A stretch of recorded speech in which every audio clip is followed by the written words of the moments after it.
In the sky, it's a bird, it's a plane. Flying high, I emerge through the flames. Have no fear, I'm here, so stand back. Melanin activate, the name is super black. In the sky, it's a bird, it's a plane. Flying high, I emerge through the flames. Have no fear, I'm here, so stand back. Melanin activate, the name is super black. Imagine that, a future that's super black. Long as your skin brown, your superpowers intact. What would your powers be? Just hope it ain't super whack. Spatial manipulation, create a portal that's black. Maybe just super speed, time travel to run it back. Or cheat manipulation to keep my spirit intact. As I encounter evils the world face, demons the world makes, I'm needed the world at stake. Rest in peace to Chadwick, they killed all the Black Panthers. Told us white lies, I still marvel at black answers. Suits in DC, pray it lead to a civil war. It ain't no Justice League, what's the need to be civil for? Propelled like the juggernaut, it's clear ain't no stopping this. The world in grave danger, who can stop the apocalypse? They killed all the heroes, the new ones don't really care. But if you need me, put your fist up in the air. Yeah, in the sky, it's a bird, it's a plane. Flying high, I emerge through the flames. Have no fear, I'm here, so stand back. Melanin activate, the name is super black. In the sky, it's a bird, it's a plane. Flying high, I emerge through the flames. Have no fear, I'm here, so stand back. Melanin activate, the name is super black.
Hey, and welcome back to another episode of Blerd's Eye View, Northeast Ohio's premier Blerd Sentai podcast crew.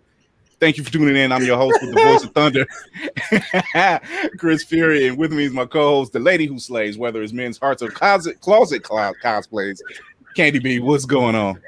What's going on is I'm annoyed with DC already. We didn't have a show for 2 weeks. I forgot how many times Brandy did her best Baron Zemo impression before Baron Zemo.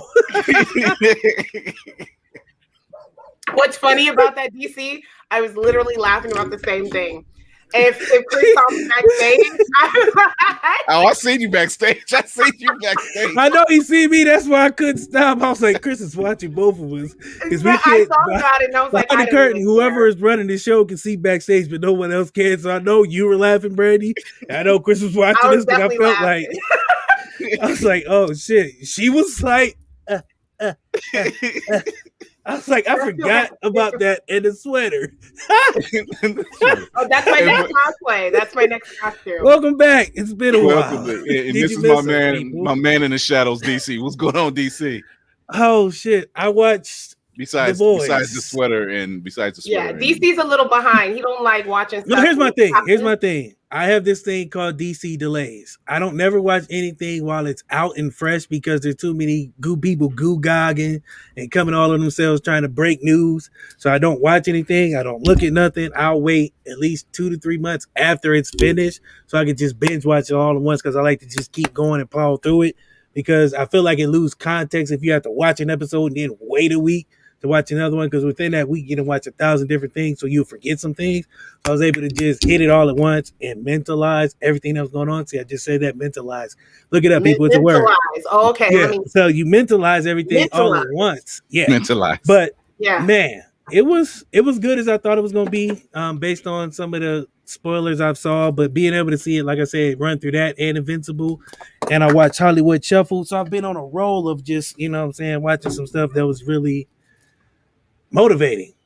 Now, for those who's listening or watching, we're not saying that he's late to watching Hollywood Shuffle. It's just Hollywood Shuffle is just a classic. Oh my God, it's a movie within a movie. Yes. Oh, yes. What? Look at all the people that he literally Robert Townsend. I'm just talking shit. Gotten a lot of people started. Like that broke way to his own. He broke Wildin' Out before Wildin' Out. His sketch show was fucking crazy. Right. The Bold and the Beautiful, the Black and the Beautiful, the Black and the Beautiful. Oh my God! I'm happy you're all caught up because the two shows that you were talking about, the hype was worth it to me. Like it was. I mean, I'm just not one of the people who get caught up in the hype. That's just me. I'm not really. I gotta watch it because everybody else watching it. I felt like Homelander at the end of season 2. Everybody was just coming all over it, and it was just too much to watch all at once. So I had to be steadfast and be like, you know what, I'm gonna watch it. I felt that way about Game of Thrones, which is why I watched it like 10 million. Yeah, years later. I'll fuck Game of Thrones. I'll never get into that. That's 8 years of my life. You have to. No. First thing, you got to. I'm not into dragons and White Walking and all that other stuff. I've seen enough. I see enough of that every day going to Walmart. White Walking? We're all inclusive here with the walking. I see enough of that at Walmart. White Walking. Dragons and White Walkers. He said Black Walkers only. Yeah. Well, see, so that skips the question for you. What are you watching? So, Brandy, what are you watching? I'm still powering through the trash that is Grey's Anatomy. Oh my God, Brandy, you're Grey's Anatomy. Okay, so hear me out. I'm on season 14 of 17, and I figured if I can do this in like 3 months, surely I can finally get on One Piece. Hear me out. Okay. Anybody who's listening to anime, you're gonna hear all the time One Piece is just either really trash or a part of the top 10. Black Walkers only. It's really trash because I've never liked the animation style at all. However, I will always be a fan of a character that is a nigga that's on site, and Luffy is on site, period. So so you enjoyed that, G Black? Yeah.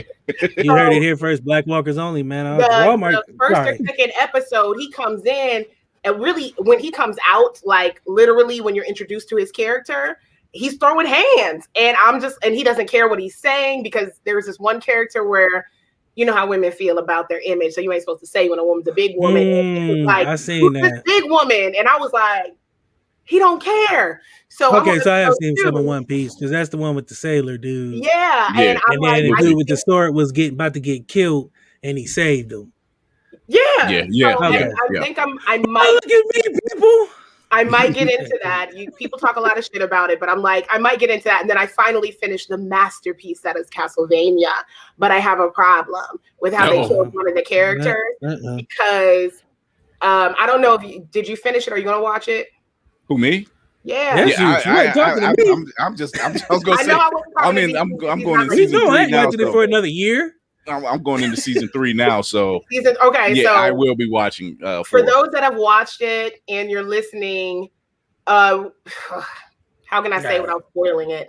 There was a fight scene in the 4th season that I didn't appreciate how one of these characters died because it was bullshit. I'm just like, that's how I feel. I don't feel like it's a really bomb ass fight if you had to jump me. If you have to jump me to whoop my ass, you can't fight like that. If we got one-on-one, okay. But when you bring in this homie, that homie, and I had to fight like 50 motherfuckers before I get to you, and then you got the upper hand because I'm fucking tired. That's a genius. That's whack to me. That's called cannon. That's the streets. That's the streets. That's the streets. So whack. So I didn't like that shit. But other than that, Tim, Bob, little Slewfoot.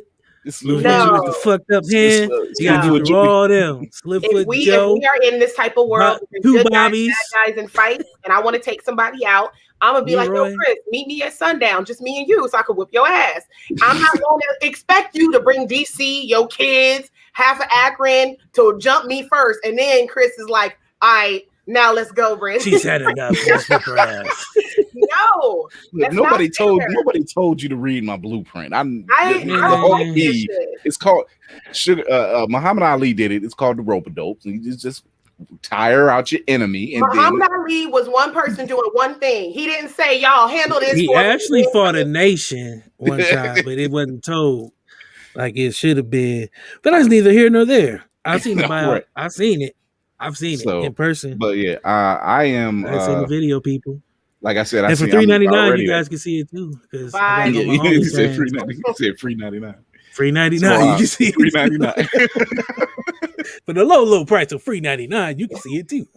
I Yeah, missed this. I'm not gonna lie, man. Yeah, we had 2 weeks off. It was kind of a Jesus burner. Christ. You know, we needed the break, but at the So same much time, happened. we I missed went to it. a wedding. I saw Invincible. You went to like 2 weddings, didn't you? I went to one and then I had an anniversary. That's what it was. Yeah. Oh, good for you. I had an anniversary. How exciting. Jeez. Excuse me, Lofi. God damn, I'm sorry. I smell it, the hater. That's what you do when you go in and out of being a bitter bitch. You're like, oh God, celebrating 15 years of marriage. God. Yeah. But it was like you woke up in the middle of you was like, oh yeah, that's cool.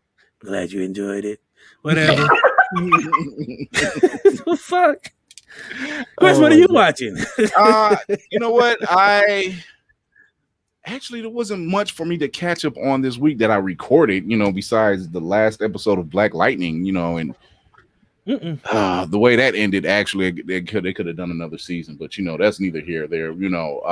Actually, it's here and there because they don't want to do another season. That is crap. I didn't watch the final season because I knew it was the final season. I did that on Daredevil. I didn't watch the last one because I couldn't handle it. When I knew they weren't coming back, I was like, nah. Like they ended it on a note where you're just like, oh, okay, and oh, damn, all right. They try to leave the door open like Bruno. Yeah, and we trying to get them white people to be like, hey, you see how we ended this? The niggas gonna want this. Right. When the niggas start hitting the streets and be like, bring black lightning. Bring black lightning. They're like, oh shit. That's exactly how they said it in the meeting. Like these niggas just kind of catching up on like little stuff here and there. It's like Homelander at the end of the season. No, I'm just playing. You're coming all over the place. No, just catching up on like shows here and there. 2 months later, because then they coming at you with the old references all the time. That's me. All the time. But anywho, all I ask you is just don't teach your son the ways of the Force or anything like Omni-Man taught Mark. Just don't do that. Now wait a minute. To be fair, there's a fair. There was a fair. No, I said to be fair, he was kind of on his Thanos a little bit, and Thanos was not kind of wrong. You're not wrong in what you're doing or what you're trying to do. It's the execution of it. Literally, that's the problem. I want to enslave half of the planet. How do I execute this? No, like Omni-Man and Omni-Man's. Think DC. I'm trying to save them. He was trying to slave them. There's a difference. But yeah, I'm just kind of catching up on some shows here and there, just sporadically. I think the most current anime I'm current on is because I stayed on it was My Hero Academia. That was about it. Okay, good for you staying on it because I did not. Yeah, I'm watching the subs right now. I don't think you're like that's what they have. DC. It was the tentacle porn that threw me off. Like I still haven't got. I was scarred from that. You watched? Did you watch any hentai? Like for real? Yeah, that's how I got started. There's a girl threw it on and was like, "Hey, let's watch some anime." You just dove right into the pool. I didn't know, man. When somebody asks you if you want to do coke, they don't be like, "Hey, you want to do coke?" They be like, "You want to try this stuff?" That's what happened. We did a line of hentai, and I was like, "Oh no, I'm gonna get off this horse." Yeah, you ain't supposed to jump into that. I was like, "This ain't my horse." So I'm gonna introduce our guest. Oh, so we got a guest. That's right. Yeah, we got. Why do we have to introduce the guest after talking about hentai? That's awful. Yeah, that's a broad way to bring them in. Is that how you want to do it? That is a bad segment. That is a bad. That is bad. We cannot bring a guest on. We're like, hey, physical porn, and here's our guest. What if he's gonna say something serious and we just talk about tentacle sex and shit? Yeah, you took it there. Let's find a new interjection. So kids are outside playing in the streets. Now bring on our guest. There we go. All right, there you go. So I'm sure everybody in the Blerd world is familiar with the term being invited to the barbecue, and our guest tonight has a front seat in a segment we call Not All Heroes Wear Capes. Is Issac Henkel. Our guest is Issac Henkel. He's the owner, creator, and founder of Zeek's barbecue sauce, and he's wanting to bring his own flavor to the barbecue game. And he also has a Kickstarter and a website for promotion of a signature sauce. So here's Issac Henkel. How you doing, Issac? I'm good. How are you guys doing today? All right. How's it going? Great. Thank you. Sorry, it's been a while. I'm a little rusty on the button pushing. I'll get back with you in a second here. So Zeke's barbecue sauce. This is something I'm kind of interested in because number one, it's a small black business and it's black owned and it's something I like. And I want to know more. Where can we find it if it's in the stores yet? How can we get it? Let's talk about that. Okay, yeah. So I'm from Metro Detroit, Michigan. At the moment, right now, my sales are strictly online. You can find it at www.zeekbarbecuesauce.com. That's ZEEKSBBQ sauce.com. I am recently just signed with 10 Meyer locations across the Midwest. One location is in Ohio. I'm not sure which location that will be in right now. I think so. Probably. I mean, that's the one closest to us that I know of. Yeah. So that so there's going to be, I want to say, I'll have 5 locations in Michigan, and the rest will be throughout the Midwest. So those you'll see basically in the next month or two. I'll be officially in stores. I'm starting off in 10 stores. After the 10 stores, how sales go, then I could go anywhere from the 10 stores to 4,500 stores all over the U.S. I know that's fucking right. Tell it about it. Brandon, you wanted to start off with the question you had to ask me? I did. And before we even start off with more serious questions, I have a very serious question because I saw something you posted that disturbed my spirit.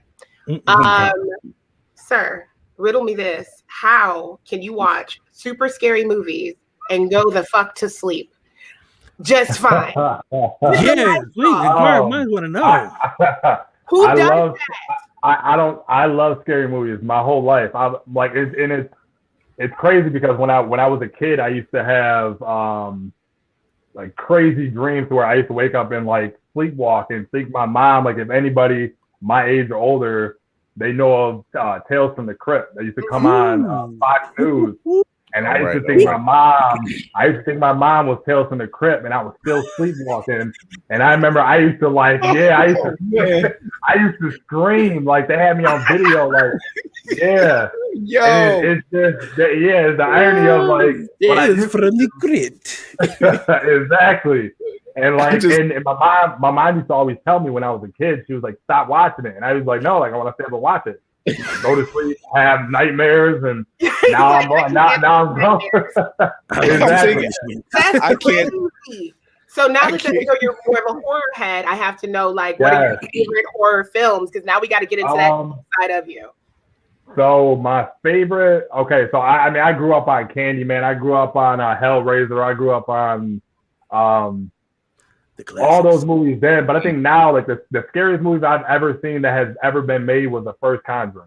That was the first scary movie that was made that I was like, damn, like okay. I was officially scared. I wasn't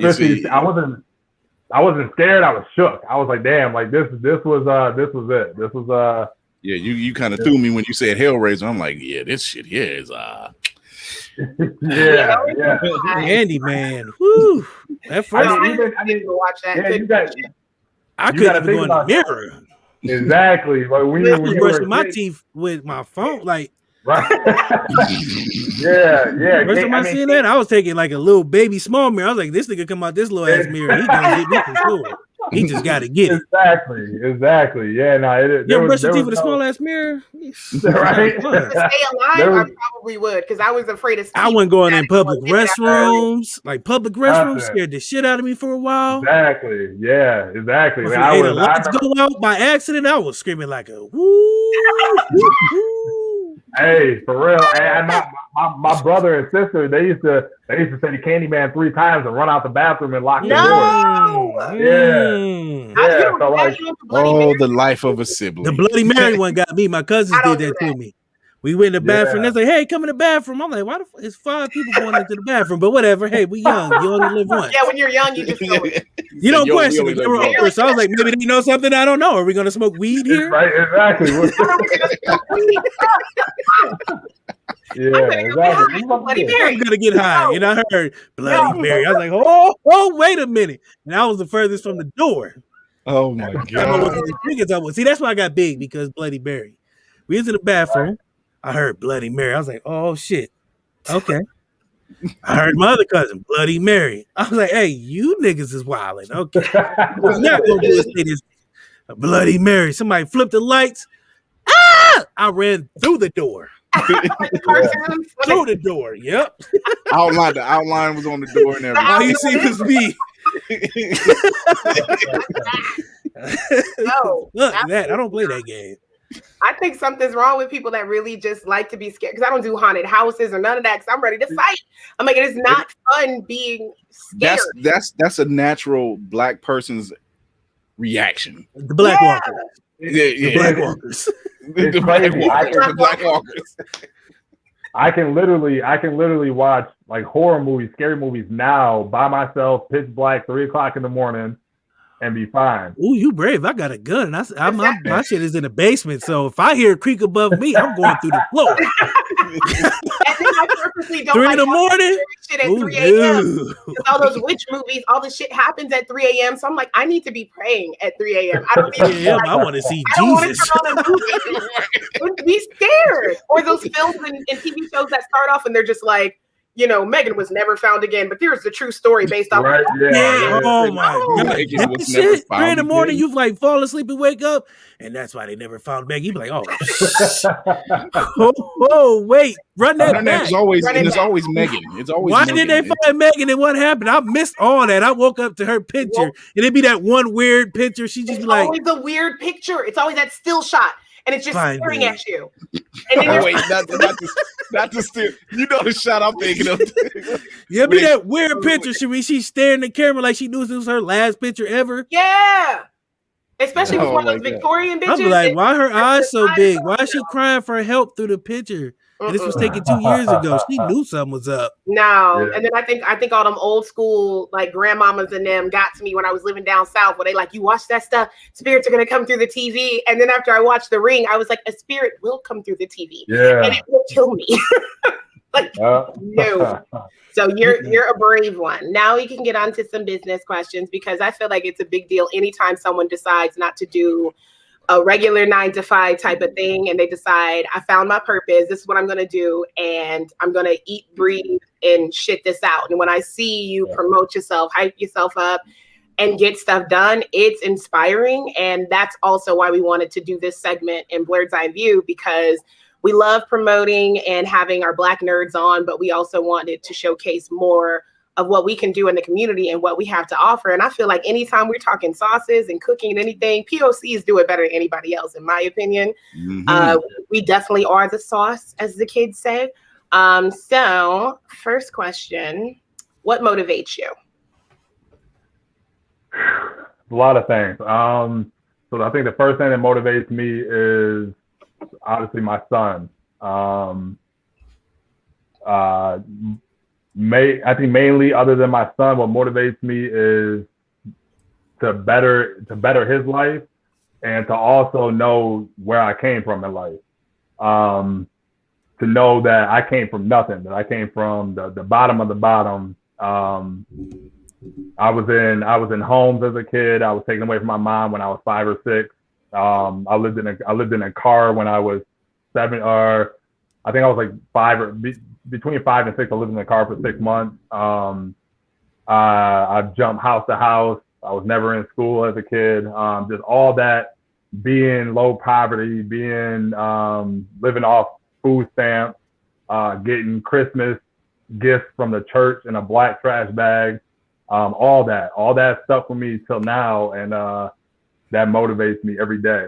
Everything that I do is not just for me. It's not just the money. It's knowing that I have someone else dependent on me. Absolutely. Yeah. For him to see that life can be better than what I have. That's a hell of a motivation push. Yeah. Just knowing you don't want all of that negative that you've gone through in your own life, and not wanting to pass that on, so to speak. You just want to completely change the outcome for your offspring, for whatever. So describe your typical outline, or describe how your typical day goes when you're creating your sauces. What goes into all of that? So I guess a typical day. So when I'll speak about when I first started, because I mean my days have changed dramatically from when I first started till now. I mean, you want me to speak about how my day used to go, like when I first started, and how like the grind Now I was? will say I'm interested in all of that because Yeah, I like to hear about like the hustle through it all. So yeah, you can start from the beginning. Okay. So when I first started, basically I was a head chef. So I was working 13-hour days, and then I would get off of my 13-hour days. So I was a head chef for a children's daycare center that my son used to go to, and they were doing a tasting for the parents. So the parents would come in, and I basically had the leeway to make my own sauce. So 2 sauces. There was barbecue sauce and Alfredo sauce, and I got to make those sauces. And there was about 150 parents that came in. They got to taste the sauce, see what the kids were eating on the menu. The director came back. She basically said that the parents loved the sauce. From there, she came back 2 weeks later and was like, the parents are taking the sauce home in cups. And from right there, it was like, all right, I got something. So at that moment, I would work 13-hour shifts. I would get off. And every single moment was just, I was dedicated to how can I get this product so the world can see it, not just so I can just give it to the people that I know and just my surrounding circle. It was like, all right, how do I do it? So every day I would work, come home, obviously be a father to my son. But once he goes to sleep, I knew that was grind time. I knew that was, all right, he's going to sleep at 8:30, 9 o'clock. I have 9 o'clock until 7 a.m. the next day to stay up and Google and see what I have to do to get myself right. And it literally was every single day I was doing the same thing or trying to figure out different things that I can do at that time span, because honestly, I didn't really have the time to dedicate myself to what I'm doing now. I had that 9 p.m. to 7 a.m. the next day. And that's basically what I was doing. I was Googling. I didn't have really people that were in the business world. And I was just adding on to what I knew and what I already knew in the kitchen. But the whole business side, it was, all right, I had to learn this in business and this in business or marketing, or because I do everything in my business. And that's basically what my days consist of, was learning.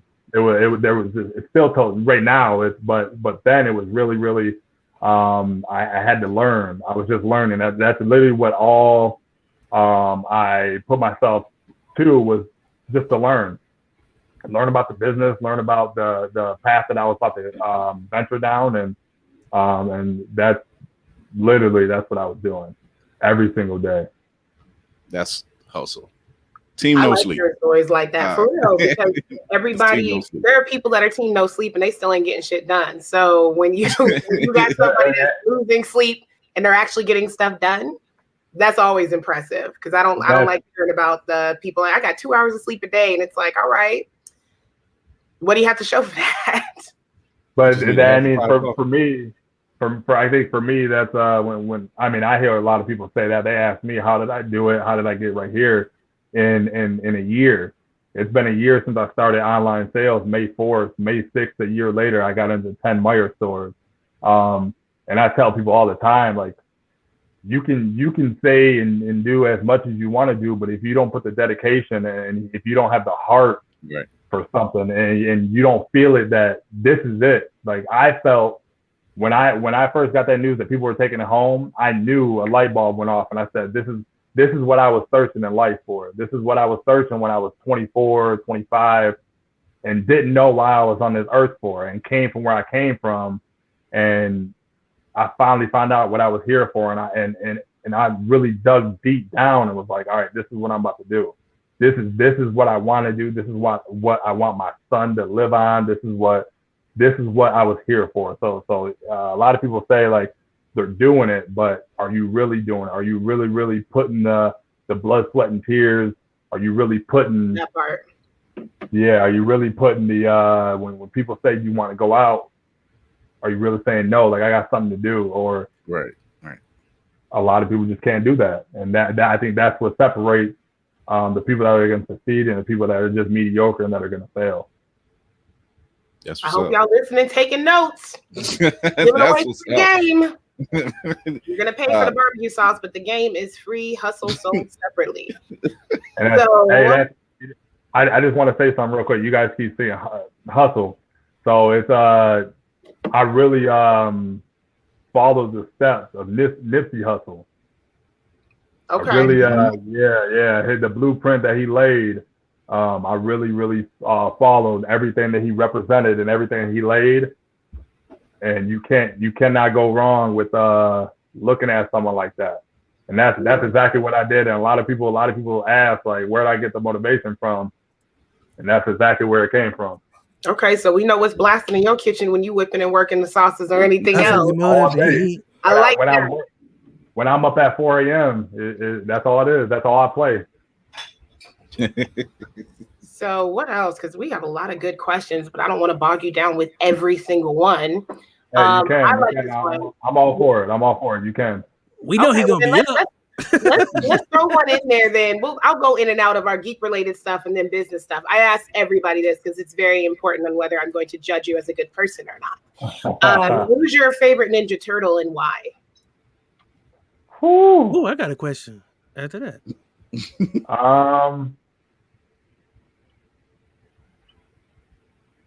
That's hard. Donatello? These are the questions they got to answer at Capitol Hill. This should be a question the president has to answer. Existential questions. These are life-altering questions. These are life-altering questions. No. So he says what, Donatello, you said? Yeah. Hey, go ahead and cut him off. Like, we're done. Donatello, hey. Get him out of here. I don't know why. Pull his mic off. Sorry, sir. They're gonna you gotta play that meme. You gotta play that meme where LeBron grabs his bag and just leaves the press conference. There we go. Sorry, sir, I'm walking you off. We'll get the sauce later. Oh, man. So my question is, before you get to another serious question, where do you stand on the Scott v. Summers debate? Are you with him or against him? Do you like Scott Summers? Honestly, I can't even lie about it, man. I'm so indulged in my business. I have no idea what you're talking about. Good answer. Good answer. Good answer. The less you know about him, the better. I'm so indulged into my business. Like I don't, if it's not about my son or my friends and family, I know nothing else. Good. Like, you don't want nothing to do with this dude. He's a bad apple. Right. Whatever, even politics. Like I don't even pay attention to politics. Oh, he's worse than Trump. Okay. I don't know. He's right up there with. He's up there, man. He's up there. What kind of culture exists in your organization, and how do you establish it? I think the culture that I stand for is just, it's hard. I mean, the culture for me is I'm all about. I know so many cultures, so many races, so many people that are in my circle. So that's a hard question for me. I mean, it's hard. We ask the tough questions here between Ninja Turtles. I gotta use both journalism. You gotta use both half of the brains over here. I that's hard. I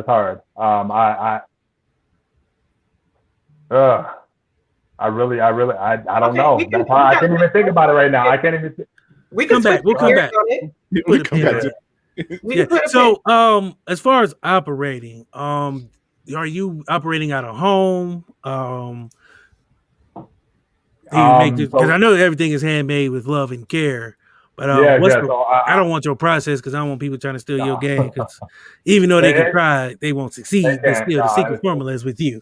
But no, I mean, like, because I know a lot of people who, when they start, like my wife started her business, Brandy, when she was doing hers, it's like a lot of meticulous work in the beginning at home products and trying to figure out overhead and expenses. And if I buy this for the business, can I do this over here sometimes, was it hard to get started? I mean, because I know you got started in a school, but when you decide to, I'm going to take this out of the school and go here with it, did you see it as a harder thing to do than you thought it was, or? So the making the cooking part was easy, obviously, because I was doing that for years. But to learn the bottles, to learn how to wrap everything properly, the labels, that was probably the hardest part. The hardest part was to figure how hard that is. That was the hardest part was to figure how do I take that from a mason jar to where I was giving it out to people. Like when I first started, I gave 270 bottles out to random people. Yes, to know the number. Yeah. And I don't. Excuse me, man. Exactly, that's what it was. Yeah, and I had them. Yeah, the jacket, and they were all lined up. Yeah, right. Yeah, I hate to rescue in some sauce. Let me holler at you. Let me holler at you.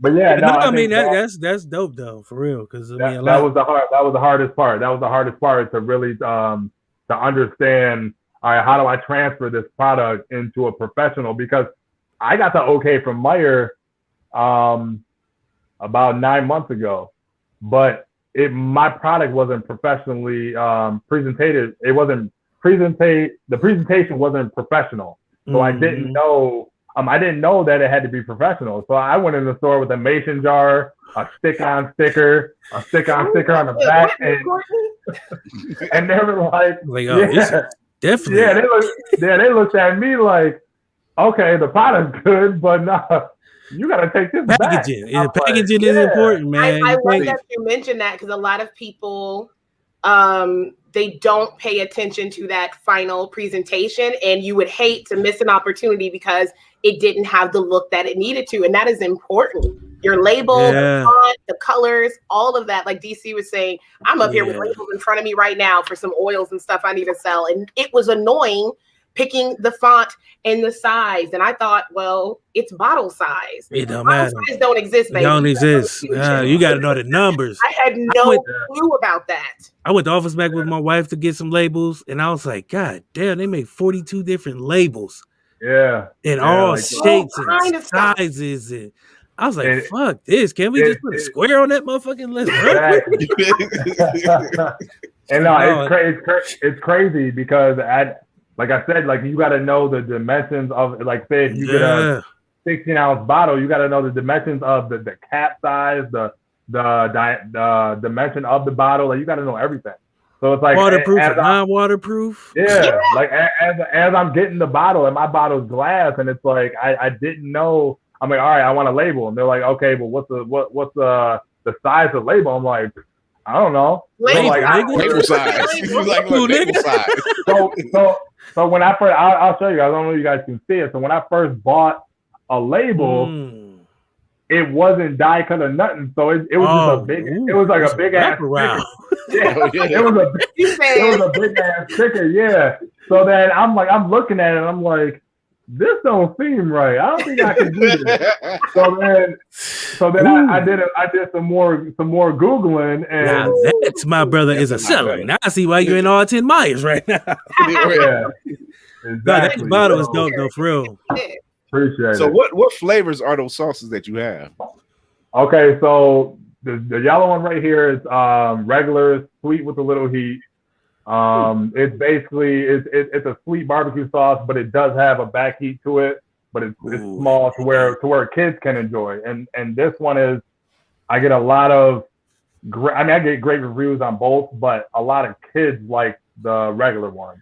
And then I have a second one. It's basically, it is the same recipe as my regular one, but it has a lot of more heat to it, a lot of back heat. So if you're a spicy blue agave, brother, you dabbling with some good. Yeah. Ooh. Yeah. So you got the good stuff. I see somebody messing with the good stuff. Yeah, so That is high quality product. It's made with blue agave. That was one thing that I really wanted to put in my product. I really wanted to stand out. There are other barbecue sauces that are made with blue agave, but they're in the organic section. And I didn't want my product to be in the organic section because not everyone's organic. Not everyone. Kids aren't looking for organic. The majority of people anyway, so it was wise to go that route. Anyway. In the Blerd community, sauce is sauce. Sauce is sauce. Well, some sauces are a little inferior to others, so we can't say all. This is true. But I like a sauce that looks like a bougie sauce. So when I went to his website, that dude. When I seen the blue agave, this is bougie barbecue sauce. This is cute. Kind of like when it was the main reason why I spent like $15 on that truff sauce, because I was like, wait a minute. First of all, these Facebook ads are ridiculous. They're ridiculous with it. But then when I saw, to go to your point with the design, I love a certain aesthetic. It's probably a Libra thing. But I saw the cap and I was like, this is a really cool geometric shit for a cap. Yeah, definitely. And then even how the bottle felt in my hand, I was like, I like this. And it's shit that like your brain processes that people don't even think about before you pick up something and buy it. You've already decided so much in your head before you even taste something. So you've done a great job with how the bottle looks, because I like my barbecue sauce bottles to look a little thick, look a little beefy. And then that does. That's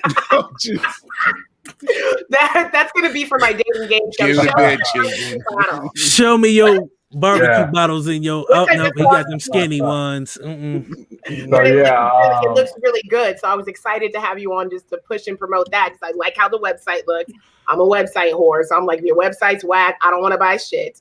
Everything is popping, and I'm sensitive to that too, because a lot of times people will say, and you can tell me how your experience has been amongst the blacks with this, that they won't support another person of color because they're like unprofessional or they want too much for it, and there's just not this oneness. I feel like we're moving to that now more and more, but it's not to the level of other communities that are like, hey, we're buying within this same, community, and we're going to promote the same. So how's that been for you? What's that experience been like?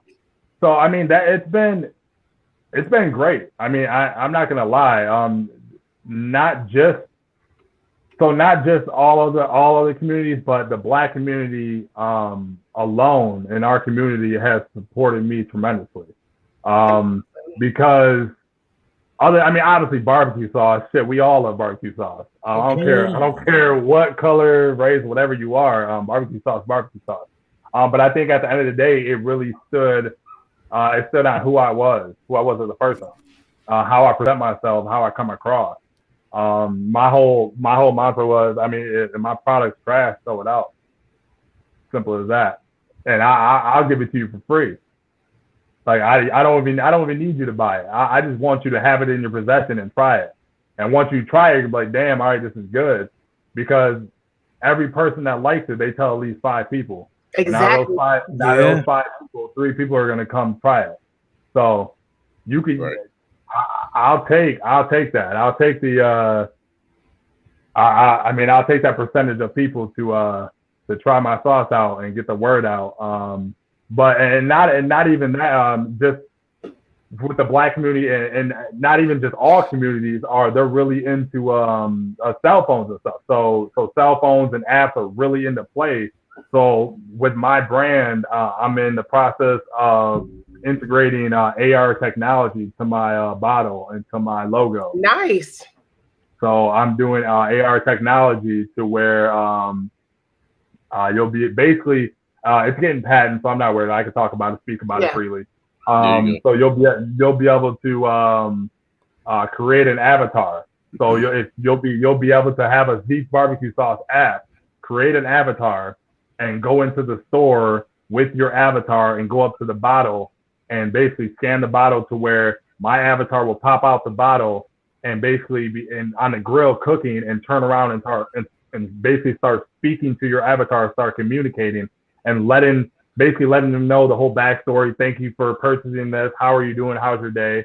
And basically communicating. Iron Man shit. Yeah, I will be going down to Meyer out in Avon. I will going to be. I love that a couple of bottles of interactiveness. I've never heard of it. That is a first. Yeah, and basically, and then there's another So I have a top 100 in the nation on the planet sticker right here that you can go up to and you can scan it, and the customer review videos will pop up, and you can scroll through the customer review videos. So customers that are in store can say, well, have other customers tried this? Do they like it? What do they think about it? And right then and there, they can stand in the store, and kids can make an avatar and play with it, and then parents can look at the reviews and say, damn, this is amazing. And right there, sold on it. Okay. Now, with you even getting that far, I'm gonna get like, and you don't have to answer this if you don't want to, but I'm getting like just a little bit in your personal life and your pockets, just a little bit, because I don't think people make it as far as you have without making sacrifices financially and socially. So how has that been from conception to now with your social life, with, like you said, having to say no to some things that you maybe would have before spent $50, $60 on when you like, I need labels, so the money needs to go over here. Yeah, no, and like it's my money has been lucrative, so it literally everything that I make goes right back into my company. I there was no room to get money and then go out and splurge with my friends. It was like, no, if I don't have the money, I can't do it. I could, there's as simple as that. Like I know, but I still can go out and have fun without money and chill with my friends, and I still had that life. But there came down to a point where it was like, all right, I have a list of stuff that I need, products or merch or anything, marketing, anything. All right, I need to do this first before, and I'll show you guys my wall, because I have a whole wall of vision board on my whole wall right here. I'm in my office. So I don't know if I don't know. Can you guys see it? Let me see if I can show you guys. I love looking at people's vision boards. So how do you? I don't even know if I can turn the camera around. Let me see. So there's. That's good enough. All right, you go up. Yeah. So I have things on my. Sorry, I'm trying to put this back up. So I have stuff on my wall that, okay, I have trips that I got to do for my business. I have restaurants that I just basically, I did a verbal commit with 10 restaurants in Los Angeles that I was just in Los Angeles for. They're going to do a spicy chicken sandwich named after my sauce. Nice. So I have a trip to Los Angeles up there crossed off. I had a trip to Miami up there crossed off. So everything that I'm doing, pay my lawyers, that like goals that I have set, I make sure I cross them off by the end of the month. And yeah, it's definitely been a challenge to have a social life and then to balance out my funds and just to know that there's certain things that I can't do. That's what it is. Sacrifice. It's sacrifice for the, I don't make it sound too like much like a comic book, but it's sacrifice for the greater good. You're looking to instill something for your future, for not just for yourself, but for your son, and you want something better. And this is what you have to do. Like, if those who are out there listening and watching, if you are anything about your business, this is just what it is. You have to give up something for the sake of having something better. You have to give that up, I almost feel like that's something that some people just have within them, and maybe certain situations bring it out more. But I think that's really hard to teach certain people. And that's why I had to break off a business thing that I was doing, which is how I'm stuck with all these labels. I'm going to sell the rest of this product because I said I was going to do it, but I stopped with who I was doing it with, because I felt like if I'm going to go into something, and these guys know it because they're bringing me into other business events they're having, and I'm very like, hey, we need to do this, and this. When are we doing this? What's this about? When are we investing money here? And that can be overwhelming for people that don't already have that mindset, and that person just didn't. So it was like, all right, I get now why you probably ended up doing a lot by yourself, because unless the partner you're with has that same type of mindset and that same type of grind about them, you're going to feel like, all right, I'm up here doing everything, and you're not meeting where we're at, and we're not going to get where we need to go because you're not doing the work. Separate drives make a whole lot of pain. It was definitely a big thing. Everyone around me wasn't seeing what I was doing. Not everybody's my imagination, no one else could see, because it was my imagination. I was expecting everyone else to see what I was doing, but everyone else wasn't seeing what I was doing. Even when I started, they were like, why barbecue sauce? Why this? Why that? I knew because this was my calling. I knew I wasn't doing it. Damn good at it. Yeah. I mean, Have you tasted my sauce? Nigga, you had this sauce every fucking 4th of July. Nigga, you know why. Act like this sauce ain't good. It's crazy because in 2013 in college, I used to have about 100 people come over. I used to throw parties, and I used to make barbecue sauce, and I used to toss wings in it. And that was 2013. And I didn't know then what I was doing. Full circle. I was manifesting everything that I was doing. And then in 2015, I wanted to do a clothing line. So I built my own website, not knowing that I was prepping myself to run a website, to run a business. 6 years later, I was doing barbecue sauce and running my own business. Obviously my website. So it's just, it's crazy. Like you said, full circle, just full circle. And it definitely it's definitely full circle. And it's crazy because I get people that tell me that all the time. Like, man, everything you were doing is coming full circle right now. Right. Before we get, no, go ahead.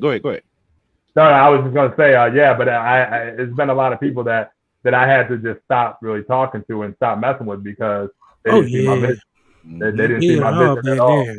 I am never mad at cutting somebody off, especially in a business sense where it's like you got to go.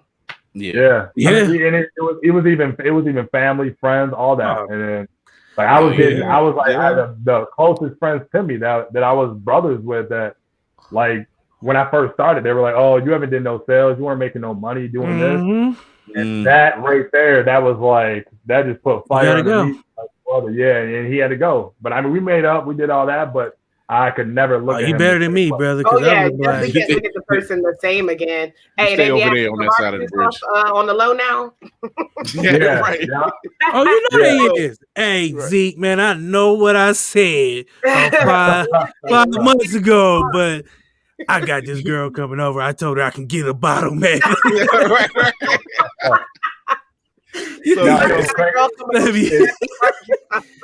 I told her I knew you, brother. I say it all the time. I had a best friend that went to prison for 9 years that got out and supported me better than a friend that I met in 2011 that I was friends with, that he was next to me for the past 7-8 years.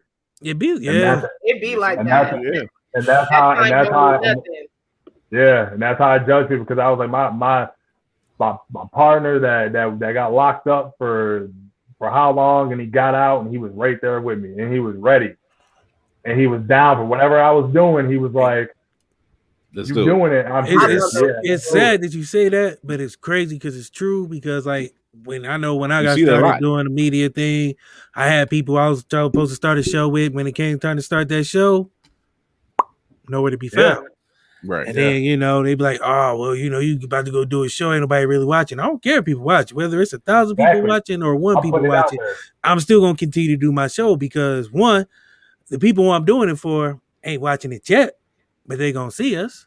And two, I love doing this. This is fun to me. It's fun to be able to talk to people and just talk. I mean, it's a fun thing to do. So I know when you got started, and it's hard because you know these people like high school. And, you know what I'm saying? Yeah. Got this sauce, you got this vision, you know what you want to do, and you want to bring people on with you because you want to be able to share that and have people that you know close to you to take part in that journey, but they don't see that vision, so you got to kick them off that bus.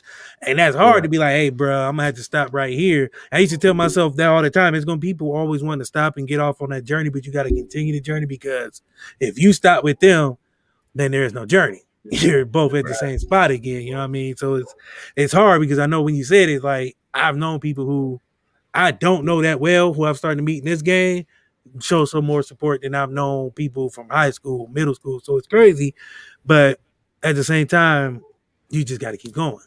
Yeah, that's true. So before we get to our news section, I want to ask you the fundraiser for your venture. How are you going about doing that? Let's talk about that.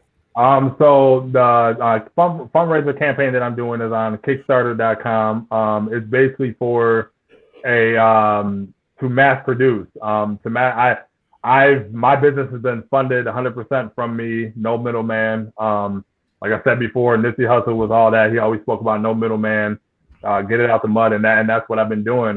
My money has strictly been funneled into my business. That's it. I built it from the ground up, and now I'm at a point where I had the opportunity, like I said, for 10 stores, Meyer, across the Midwest, and possibly even more.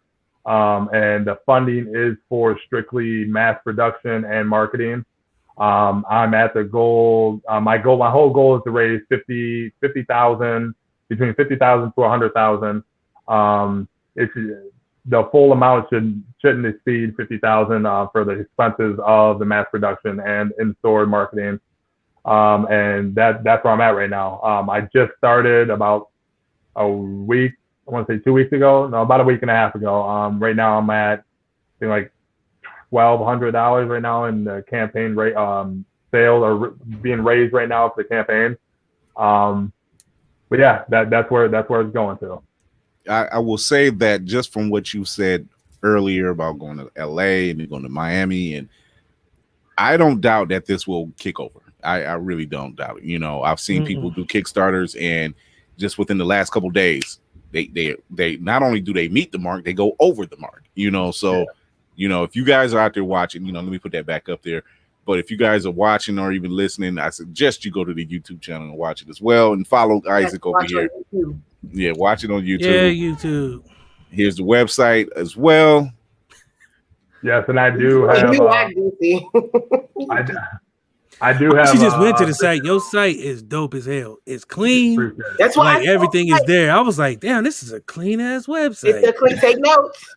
No, like because some websites it be shit all over the place. Be like news, weather, fucking Kitty doing some shit in the corner. You be like, what the fuck that got to do with selling fucking socks? Even his Facebook page is pretty clean, and I'm big on looking at people's images and like even the pictures you take and put out there. Like I'm big on that part of the media because it's tied into people. Like you know, because they hear my mouth all the time. So I got that lecture for 3 days. I'm gonna put it out there. Oh God, here we go. I gotta relive this. Do a photo shoot, right? And it's for some other stuff we're about to push. Hopefully the 19th. So we do a photo shoot. The guys, and one shout out to Courtney, he's not here. They're super excited because they ain't had no shit like this done. And I'm like, all right, let me go ahead and get their pictures together, whatever. We get the photos back and I give them to them. They lose their minds. So they're lose my mind. I'm just wondering.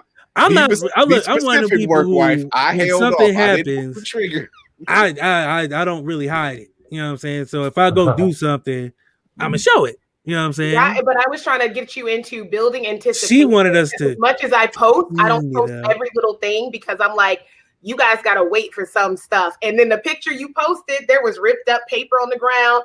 It was unedited. I'm a real ass nigga. I showed real life. You can't post an unedited picture. I'm like, this looks so unprofessional. Again, I'm one of the people. I like to keep it real. That picture was too real because there was. And you did a Dave Chappelle. You did a Dave Chappelle. Keep it real goes wrong. Yeah, I was like, oh, I'm gonna show this real picture, and then after I took it, you had that moment of clarity. Where I'm like, oh shit, it's like this. And not the moment of clarity. What they call it? Come down, just oh shit. Probably shouldn't have put that picture up there, but it's too late now. And then the way my little pride and ego is set up, I said, "Oh no, people gonna look at this and know I'm associated with y'all. We can't have that." Yeah, no. I got that Kim Kardashian thing where like I don't want to be seen with you niggas in the picture. Randy, you know DC because we saw that picture, girl. Like you know these niggas, these ruffians. You know these people. Especially that one black dude with the hood. You know that motherfucker. Who the fuck is that guy? That's what they was asking. So speaking of really clean pictures, professional, all that kind of stuff. So I was like, yeah, he needs to be on the show when we started this segment because he has his shit together. And to know you do the majority of your own shit is an even bigger deal because some people feel like they can't do it without having a whole big team that are experts in everything right away. And you don't have to have all that. No, you don't. That was my whole thing. Like I knew I didn't have a huge team around me, but the pieces that I had, I knew I had the right pieces to make everything work. I knew that my best friend used to own a business, sold his business in Las Vegas, so he knew the business side. So whenever I needed something business or I needed to really, really like know something, I would go and I would pick his brain.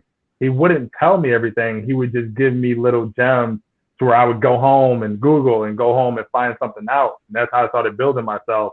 And then he did, he's a photographer. So that's where I did all my pictures right there. Like that was just someone that I had in my corner that I can go to.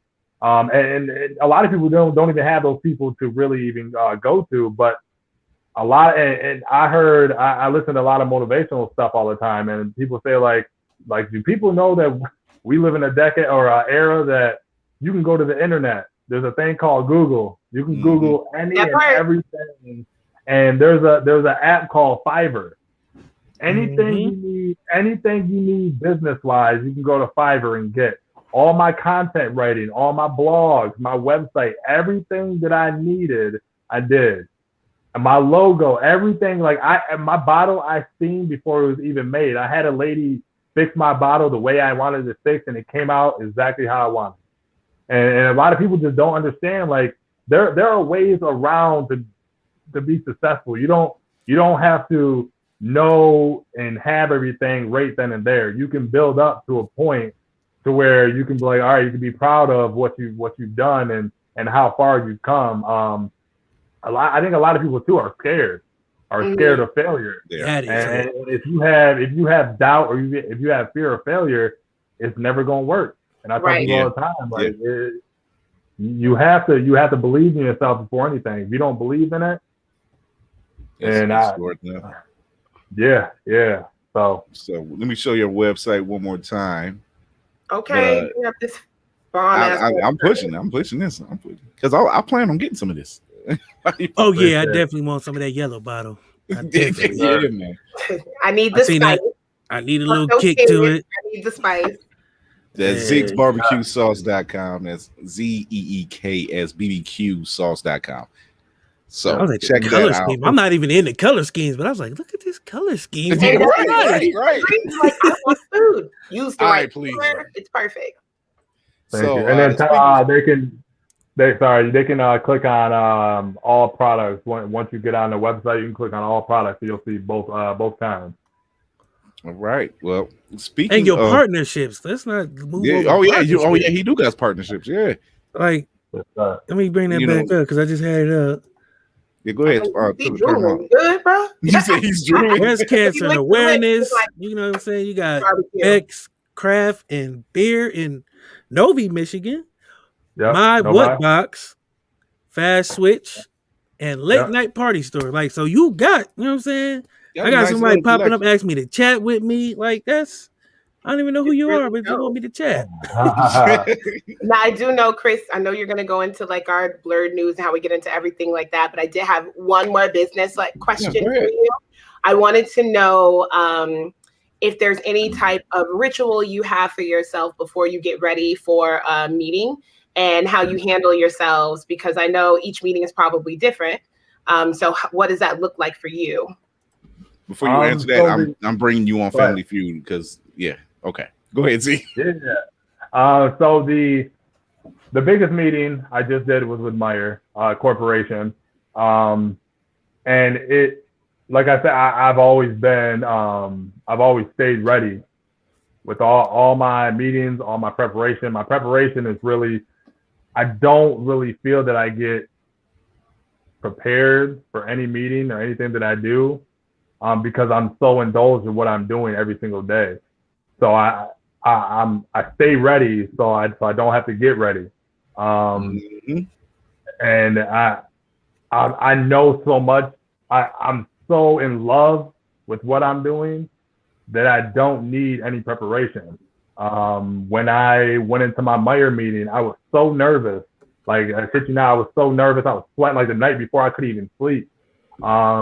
Knowing that the 20 minutes of the next morning was going to be the biggest biggest 20 minutes of my whole entire life.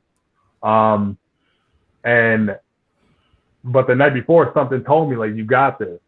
So like I really had a calm feeling over my body that was like, all right, I'm good. I got it. Like when I knew that I felt that, I was like, all right, I know I got it. So when I went in, I had a whole script written out, and I threw that script away.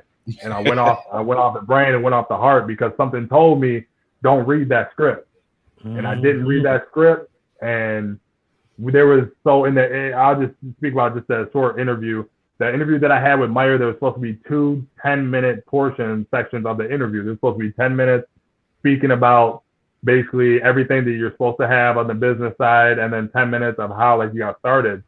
So the 10 minutes how I got started, I've been so indulged with my business, so depth that I spoke about everything that they wanted to hear that second half of 10 minutes, and they didn't even ask me about it. And I looked at the clock and I had 10 minutes left, and they were like, "We want it. How many stores can you handle?" And All the stars. That's what's up. Give me all. Give me all. I want more. Give them all. And It was in that moment he put another gem in his Infinity Gauntlet. Yeah. Right. Myers. Target and Walmart. Target and Walmart. yeah, but no, so yeah, that's being the preparation for meetings. I don't I used to when I had my partners and stuff, and I would go in and I would try to talk to stores about getting my product in. And then don't get me wrong, I got shut down by, like I said, Meyer prior to being accepted. Other stores, I just did an interview with Walmart. I'll get the okay from them hopefully this coming week. And I just never really, now I don't, I prepare, mentally, but when it comes down to paper and all that writing, I don't, because I know I have it all right here. Everything that I ever needed or ever need, everything's right here. I know everything about my company. I don't need no one to tell me or explain anything because I am my company. My company is me. So that's what's up. That is definitely what's up. That inspiring, if anything, and just from the humble beginnings you came through and the strides you've made, and knowing you were coming through all this, all the turmoil you've had in the beginning, and then the success you're coming out on the other end, and obviously what seems like to be more, is commendable at that and inspiring. So yeah, that's what's up, man. So check out Zeke's barbecue sauce on online. He has a Kickstarter. Let me see if I can get that Kickstarter up here. Here's the Kickstarter for the mass production rewards, and I will go back to the website because I just can't get enough of this. Definitely go hit that website up, people. Hit that website up. Don't tell the missus, but I'm about to order a bottle tonight, probably. Who ordered this bottle? 5 bottles of. That's me. Bring it over here. You got 45 bottles of barbecue. You never know. Hey, that's nothing. I've shipped out 370 something bottles to one company for a wholesale order. So, and I did multiple of those. I did 10 orders where I did it by myself, and the most was 630 bottles. So I've seen my wife do that, so I know. Well, not that big yet, but big, so I know how that is. Her stuff is crack, okay?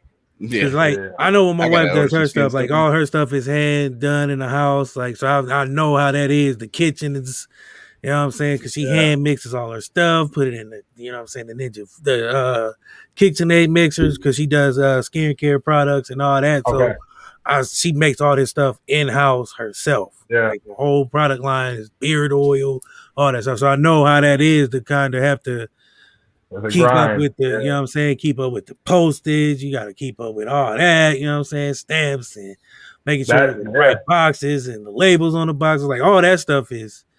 I'd be like, man, I went to school for business and I ain't never learned about this level of the business. I think I was in corporate business. I was driving, when I first started, I was driving home to home doing hand delivery orders. I was going city to city around Metro Detroit. I was driving across the state. He's done some of that too, so I know.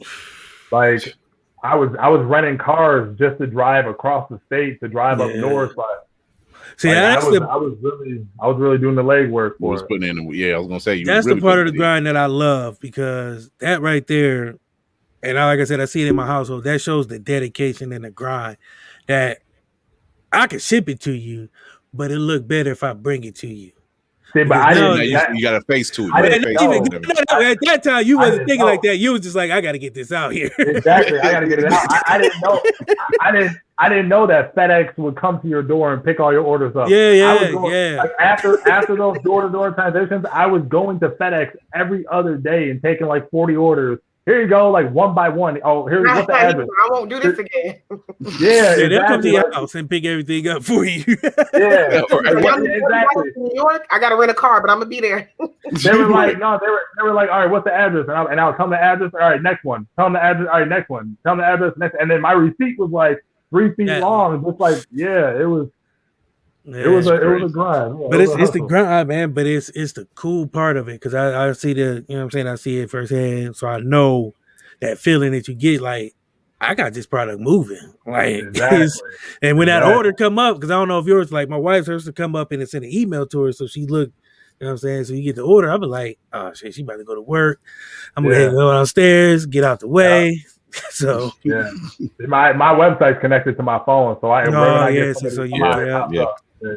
got it. He got it. That's the way it is. I hear that ding. I'll be like, it's like Batman going to put the cape on. Mine is the cash thing. Mine is the cha-ching. Oh yeah, no, that's right. Yeah. Get that cha-ching. All right, y'all. Yeah, in the middle of nowhere, you be like, oh yeah, let's kick it. I gotta go. All right, fellas, I'm gonna go. I think the biggest reward is that people, like, when they hear that sound when I'm out, like people that don't know me, like people introduce me as Zeek instead of Isaac. Like, no longer am I introduced as Isaac. This is Zeek, the owner of Zeek's barbecue sauce. Yep. And that is like the biggest, I would say the biggest flex, the biggest. I know I'm doing it. I'm here. Like, I'm here. Yeah. Like when I'm being introduced as my brand, that was it. That's all I need. I mean, the brand is talking for you. The brand is talking. That's it. And that was the biggest. What I told Chris, because he was like, "What's his name?" I was like, "It's Zeek Barbecue. That's his name." She was like, "Zeek Barbecue." I was like, "Does he have a first and like? Is this government?" Like that name was given. That name was given to me in the 5th grade. So like when I came up with the barbecue sauce, it was like I honestly don't remember thinking of a name. It just was there. It was like I said, it was meant to be. Like everything came in so fast in a wave that it was like, all right, I knew this was meant to be. I knew this was my calling, and I knew this is what I was supposed to be doing. And given what it's manifesting, it was supposed to hit. So that's awesome. Yeah. Mm-hmm. So speaking of products that's being sold and put out in stores, we got our sponsor. Do you like your pancakes patted, your biscuits buttered, your cakes fluffy? Then you should get Mother Butters. I put that on everything. Pasta, veggies, rice, and everything nice. Mother Butters will get you right. Oh yeah, GMO free, and for those who are vegan, Mother Butters has a non-dairy option. That's right, there's enough Mother Butters for everyone to enjoy. Get Mother Butters from your local grocery store. Hey man, what you doing in my kitchen? I'm looking at Candy. I'm looking at butter. I'm looking at Candy B the whole time. She's like, I can't. I'm like, Lord, I can't with you. I'm not. The crazy part is every time I hear this, and I've heard this.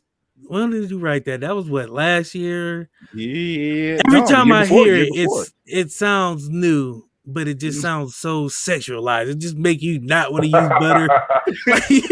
Not like it's supposed to be used. Like it's supposed to be. That sounded way too like, sexy. That sounded like when I was a kid and used to wake up at like 3-4 in the morning.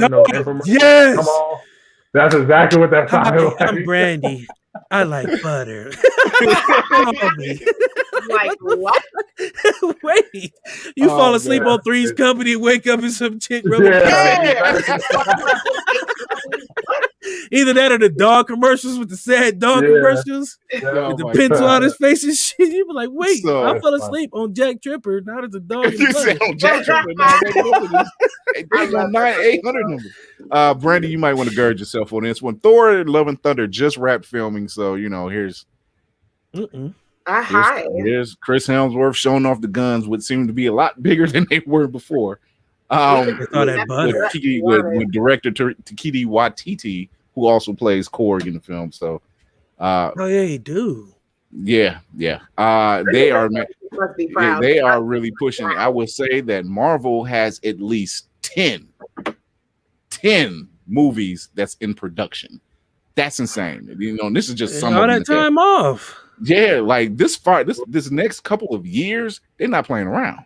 You got They Loki. ain't been playing. What are you talking about? Yeah, they really haven't. They never stopped playing. They never stopped. It was like, oh, we got a year off. Psh, Listen, what did they say? Since about 2008, when it was announced that Robert Downey Jr. was going to be Iron Man, they was like, we are basically going to take over your lives for the next 50 years. We are the universe. We are the universe, exactly. And speaking of We Are the Universe, Issa Rae was announced last night to play the voice of Spider-Woman for the next Into the Spider-Verse animated film, and I can't wait to see. I'm rooting for everybody black. Yes. All the Black Walkers. All the Black Walkers. The trailer, the teaser trailer right now. For the Black Walkers. We gotta market it. We gotta mark that one. Mark that one. Black Walkers. You get some shirts with some black shadows with white around it, like a white halo, like a white the Black Walkers. The Black Walkers. It's sort of like Sasquatch, but it could be Shaq. You never know because it's just a shadow.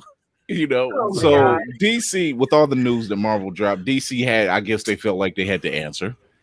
They dropped the teaser trailer for Shazam! Fury of the Gods. So,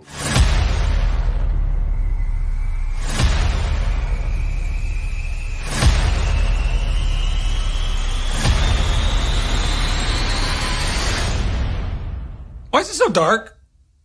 Probably would have been a good idea to have like one light on. So, don't get me wrong. I like Zachary Levi. He's actually a fan. He's a fan favorite. People love him as Chuck. He's a nerd. He loves this stuff. He's actually funny.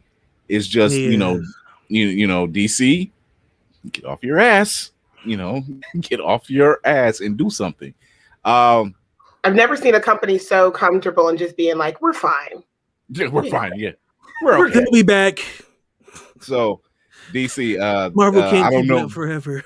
This news I here. really do think somebody is at their head and they're just like, Marvel's gonna flame out and everybody come back to us. They're gonna stumble. They're gonna fall. And I'm just like, what is your creative team doing? That's what I'm worried. So, who's making Marvel is like Elon Musk and a Tesla car, and DC right now is like the steam car. They just thinking like sooner or later we're gonna go back to a steam car and forget that we ever had luxury. We'll master. We gotta master the steam car first. Before we do, like, no, you need to step it up. Like Marvel, Disney just literally opened up Avengers Campus this week, and their biggest draw, like I seen it was like a half-hour thing they did. Like they had this big, and this is in California. They had this whole big shindig thing going on. Like Anthony Mackie was there, and he gave the guy who's playing Captain America now. At the park, he gave him a shield. Paul Rudd was there, and they have a guy dressed as Spider-Man. Now, this was the cool part. Yeah.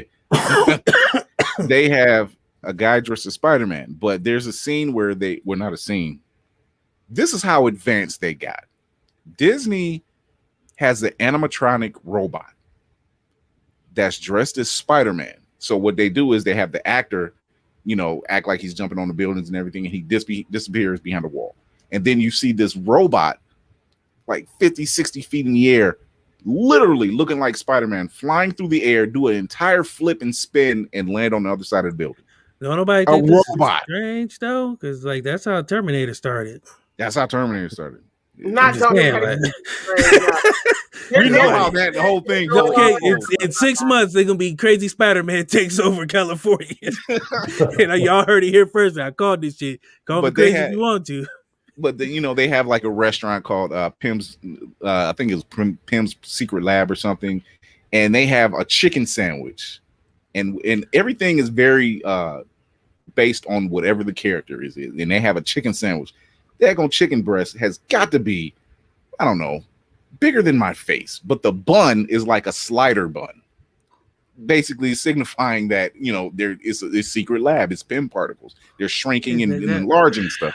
You got this massively large pretzel that you can eat, and I'm like, I saw a commercial for Arby's that got sandwiches out there like that. I'm like, but who's eating Arby's? Appealing to me.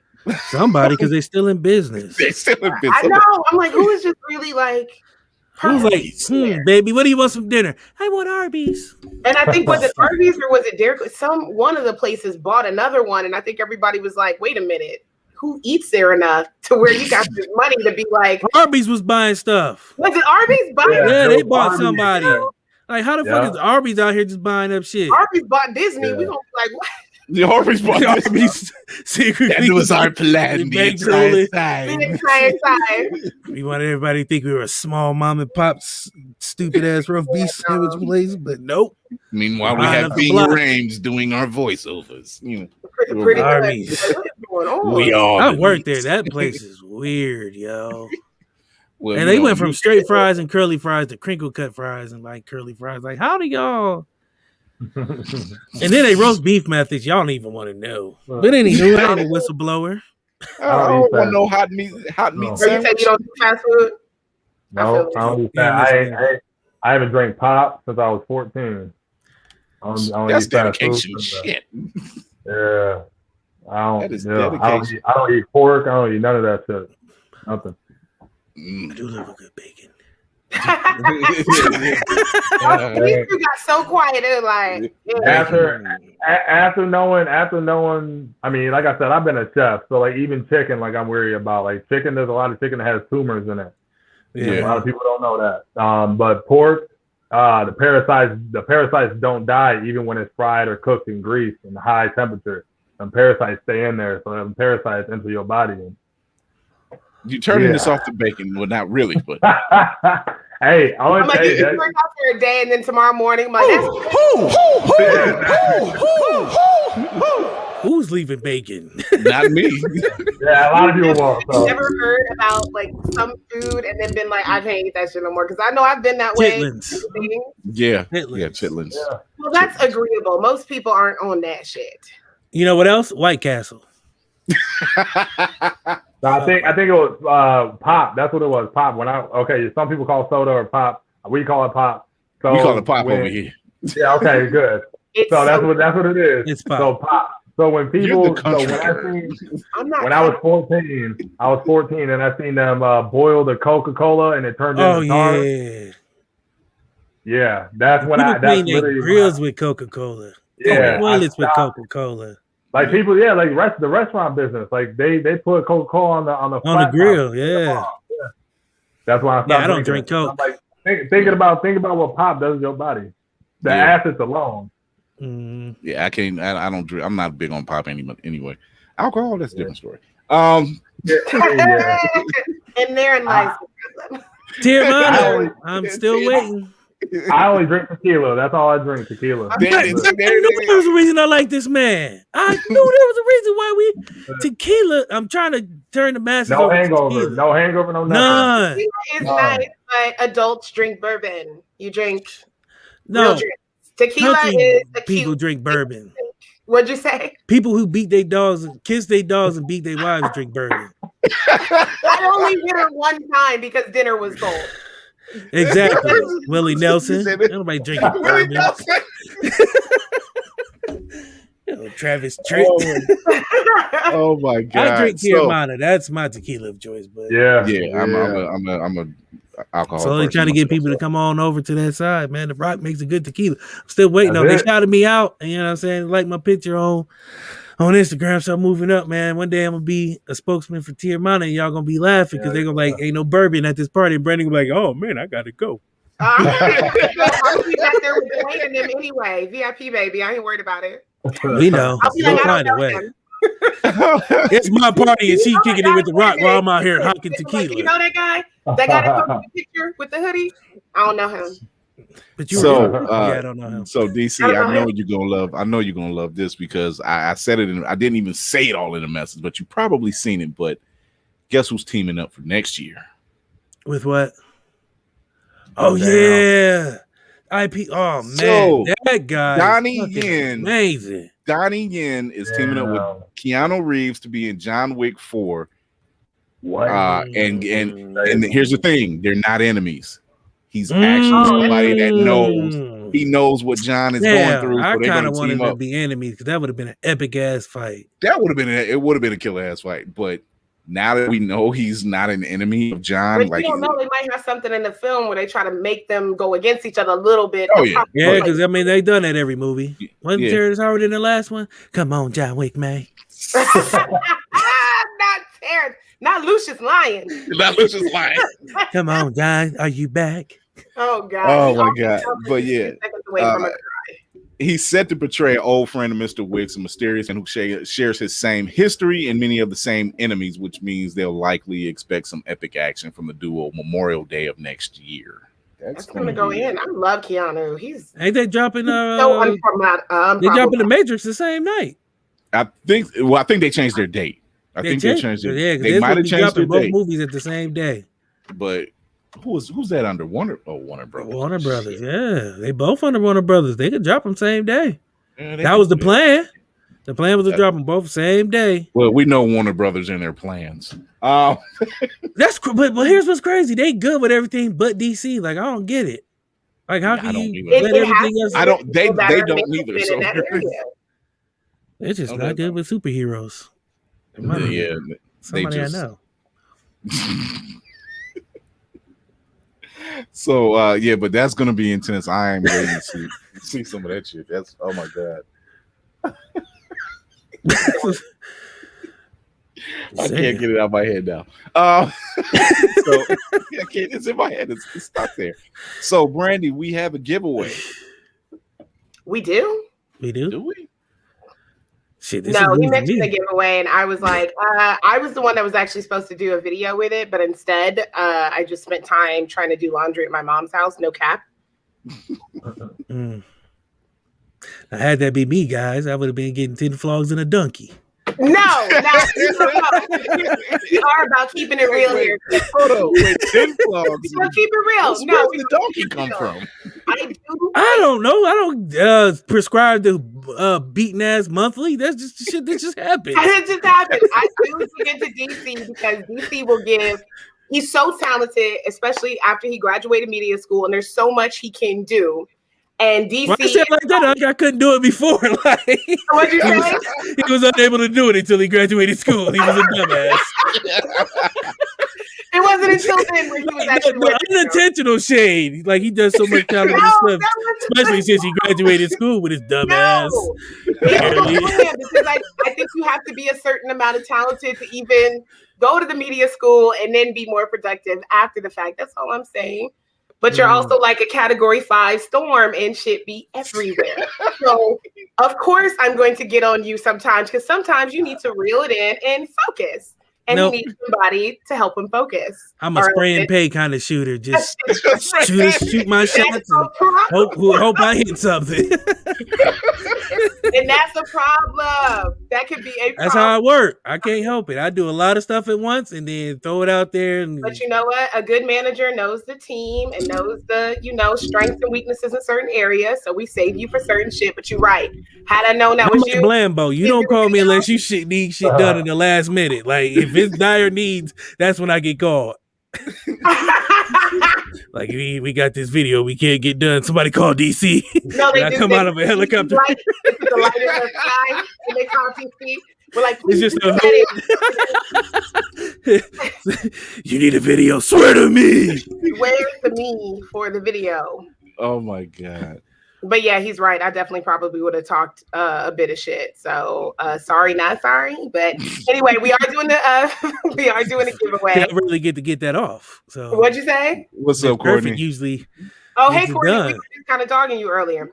So we got 1,000 followers finally on. Go ahead, do your piece. We have 1,000 followers on IG, and we wanted to show appreciation. So we're going to give you $25 gift card to what? Amazon. That's right, Amazon. So whatever you want, you can have for $25 whole ass dollars on Amazon. And that's not including shipping. So you got 25. You actually got $12.50. You might want to be careful what you actually you get. You might want to be careful.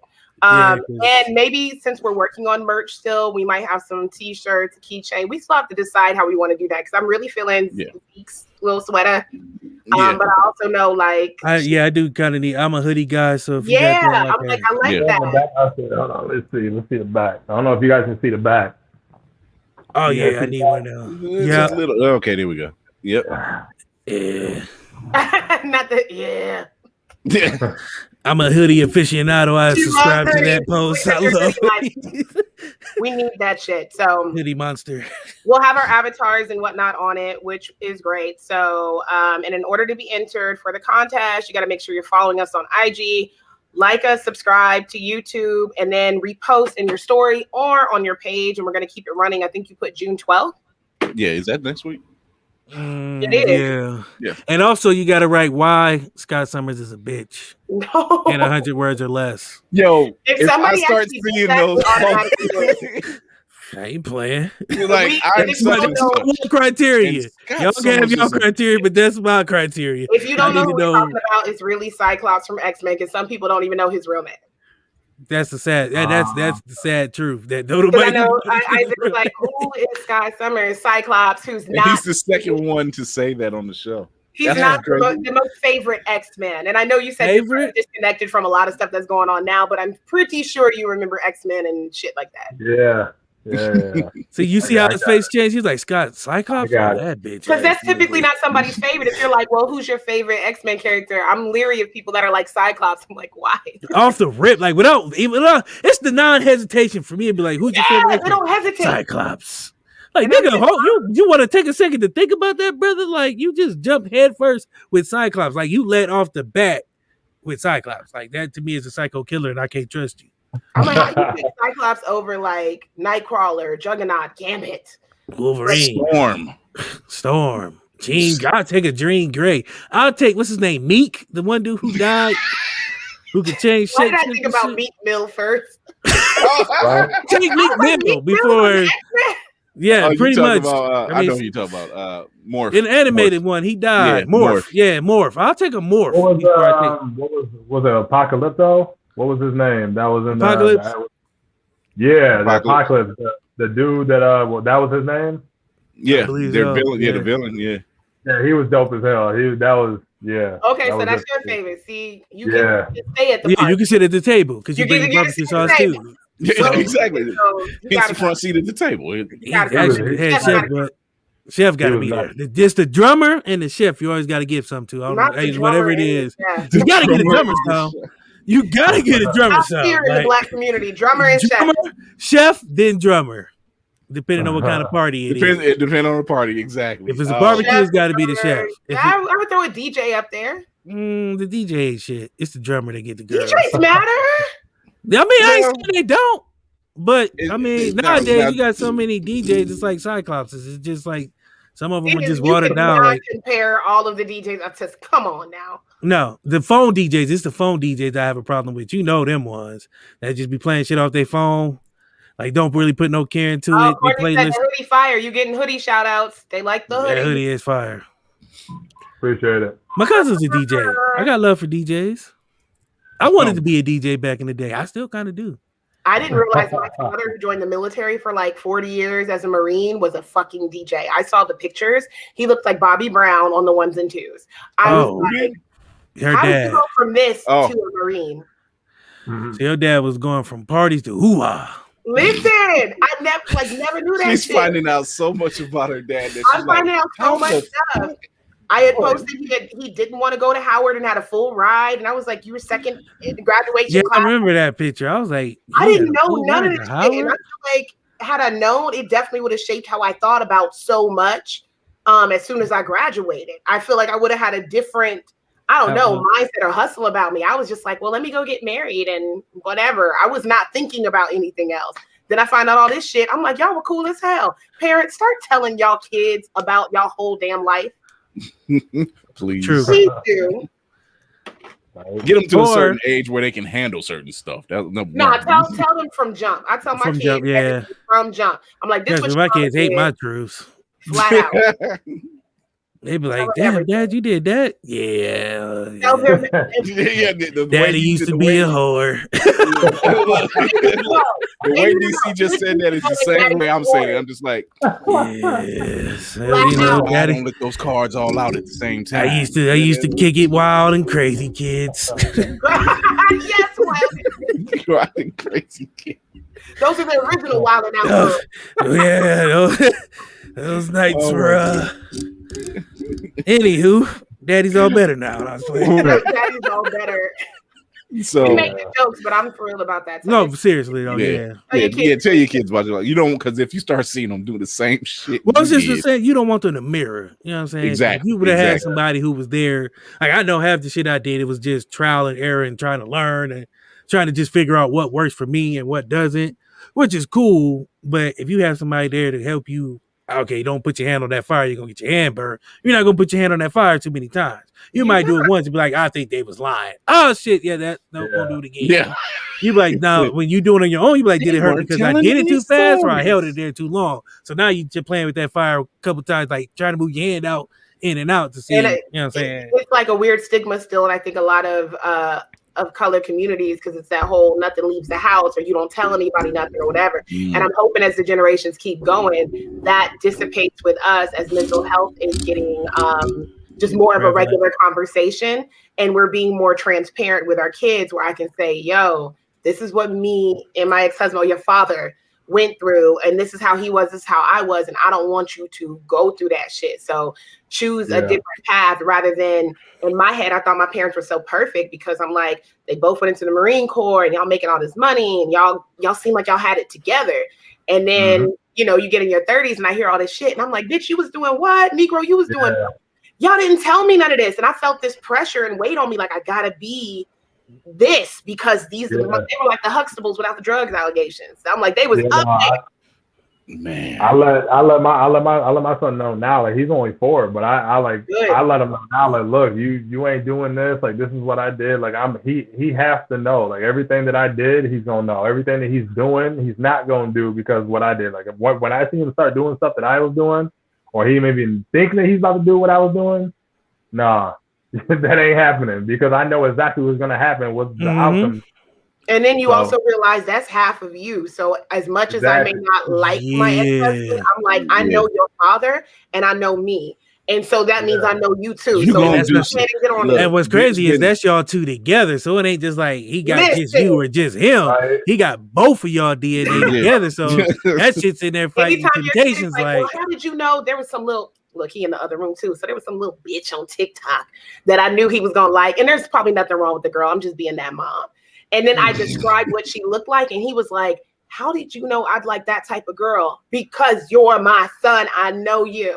Like, I know your father, therefore I know you. A lot of that stuff is going to end up sit up there like, it's in Uganda. You're like, yeah, your daddy's an ass man.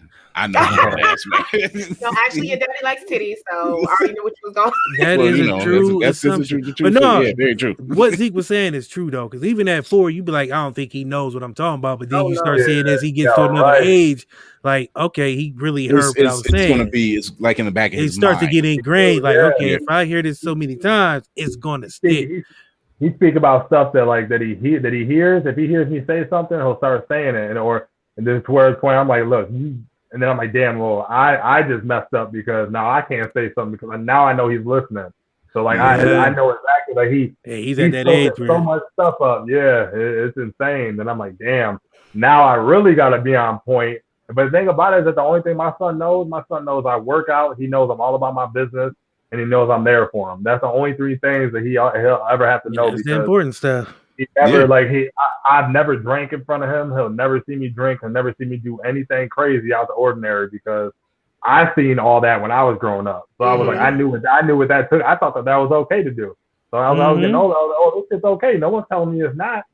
So now that I'm a parent, I can be like, all right, I know what to do. So I know he can follow in those footsteps and not go in the footsteps that I thought that I was okay to follow. So. And it's good that you're setting those healthy boundaries because I was big on not cursing around my kid until, well, now he's a teenager. Not going on. I was about to say, like, she let the ball open now. She's like, hey guys, ball is open. What the hell? Yeah, so now it's different. He's just want to make sure that we got the take your ass to bed. So we're gonna have that meeting tomorrow. I'm like, what the fuck is happening? Different now, and that's exactly how the voicemail are. But when you're doing, like you said, you're instilling so much good. It's almost like deposits and withdrawals. So I deposited so much in you that when I do have a moment where I kind of pop off, it's not just you build up goodwill. Because I've done so much, and then he will let me know later, like, I'm sorry, even though he laughs at me yelling because now he's taller than me. So it's funny. Yeah. He called me short stack. He's like, it's just funny to see you get all upset. And I'm like, I'll still whip your ass. Don't blow your top there, shorty. Right, basically. On the forehead one time. You're going to let out that, what they call it, that old mama strain. You're going to let that old mama. Yeah, I was like, no. That's true. I think I'm gonna have to do that. My son is 4 feet tall and he's only 4. Like I'm 6'6". Like he's gonna be 6'8", 6'9". Like my granddad's 7'4". I feel like, okay, Jesus, damn. If you're the main, are you the main like parent, or is it like you guys started? Well, we co-parent right now, so it's like, So even with co-parenting, there's still that separation. So. Yeah. My ex-husband lives in North Carolina, so there's more separation since I'm in Ohio. But since I'm the main one and I'm raising this young black man, there was a certain reverence I want you to have for me from jump, because I know you're going to be bigger. Your dad was 6'2", 6'3", 250. You're going to be big, and I'm 5'5" and a half. So I need you to be afraid of me now, and respect me now, because there might be a time where you want to try somebody. That's just what they do. That's where I'm at. That's exactly like I want him to fear me. Yeah, I am taller. I will always be scared of mama. Like you want your son to be like, please don't tell Zeek. That's just a respect thing. I'm like, I won't even curse around my mother. Please don't tell Zeek. Yeah, exactly. Because I want him to know, like when he gets older, I will break your big ass down. That's what I don't give a damn how big you are, boy. I chop you in your throat. I love that you said that, because people are so scary acting nowadays with being all PC about raising kids. I got my ass beat when I was young. Okay. Not and the shit we got beat over. We used to have to. You ever had to go get your own switch? Do you know the mental breakdown? It wasn't even switch. Like when I was in the shower, it was right when I stepped out the shower. It was a straight. It was a belt. It was a cable cord, a belt, and an extension cord. It was all that. In there, Hot Wheel tracks. My mom was a ninja with a Hot Wheel track. Thank God I got beat like that. Like I'm thankful I got. Oh yeah. Yeah. I will say this: not only was I thankful for the behind whoopings like that, that was still some of the best deep sleep you ever got. That after ass beating sleep, you're the best. Yo, you be like, I believe. But no, the thing about it is that Masa, he's so scared of me now. Is that only thing I got to do is raise my voice and count one, 2. And he'll stop because he knows. My kids is past that phase. I got to put the WWE DDT to him now. So I mean, I'm sure when he gets older, I'm definitely because he's gonna. My son is 12, so he's like that with you now, because all I would have to do was look at my son, and he would look like he was about to cry, and I'm like, that's good. Now that he's older, he doesn't try me like ever physically, but I've noticed there'll be certain banter, and because of also he just got this flat ass way of talking. And I'm like, you just sound like an asshole. And I know you're not being one, but you sound like one. He's coming into his sarcastic stage. Listen, send him to me. Send him to Uncle. But then that goes into what we say, and you realize, I know I got a smart ass mouth. So sometimes he'll say something so quick, and I'll be like, where the fuck did that come from? Realizing, look in the mirror. Listen, I'm like, wait a minute. My son said something so asshole-ish. I couldn't help but be like, fuck, that was me. He got that from me. I was like, that's some fucked up shit to say. Then I thought about it. If I was there, I probably would have said the same thing. It's just linear version of you, and they just say stuff, and they don't even be like thinking nothing's wrong with it. They're just he's the type of person that thinks, well, if it's true, why is it a problem saying it? And I'm like, that's how I am. Yeah. I said, no. Like my son's 4. Like when I'll say something to him, and he'll like blah, blah, blah, and like. He's only 4 and he'll like mock me already, and I'm like, all right, like, I can't even mine. I got to the point. I got to the point where I would be like, hey, with my voice, I'm like, He ain't playing. Just leave it alone. Don't do it. Don't do it. I think one time he told me, he was like, well, he said, I understand you're going through a hard time and everything. This one I picked up like 3 jobs because my ex lost his job, so child support was stopping and other mess was going on. And I'm working 3 jobs, and I snapped at him about something. It was probably small, but I still snapped. And he was like, I understand you're going through a hard time and everything, but maybe if you had picked a better father for me, you would be in this position.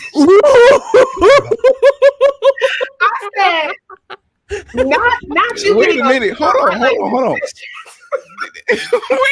Not making fun of me for picking wrong. And then I was like, no, he's like, it gets worse. I was like, no, I didn't know any better. Argue with his logic. I had just came back from overseas, so I got used to stateside boys. I never had a boyfriend, so I was like, well, your dad was my first everything, so I didn't know anything else. And he was like, and how's that working for you?